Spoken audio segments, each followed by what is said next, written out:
সিরাজগঞ্জের বেলকুচি উপজেলার ২ নং রাজাপুর ইউনিয়ন আওয়ামী লীগের মানব ও শিক্ষা বিষয়ক সম্পাদক মোহাম্মদ শওকত আলী তালুকদারের উপর হামলার প্রতিবাদে মানববন্ধন ও বিক্ষোভ মিছিল করেন রাজাপুর ইউনিয়ন আওয়ামী লীগ ও উপজেলা আওয়ামী লীগের নেতৃবৃন্দ।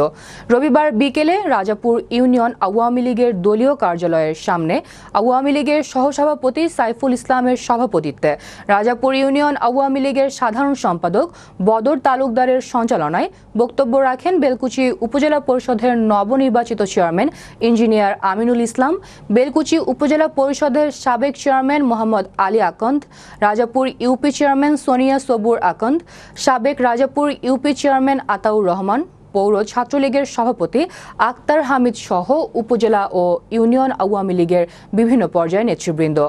সন্ত্রাসী যেই হোক, উপযুক্ত তদন্ত সাপেক্ষে তাদেরকে খুঁজে বের করে আইনের আওতায় এনে উপযুক্ত শাস্তি দাবি জানান বক্তারা।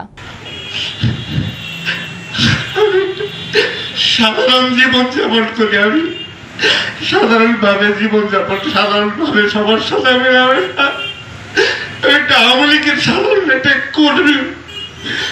আমি সবার সাথে বন্ধুর মতো সবার সাথে কোনো হিংসা বিদ্বেষ সবার সাথে আমি আন্তরিকভাবে চলাফেরা করি।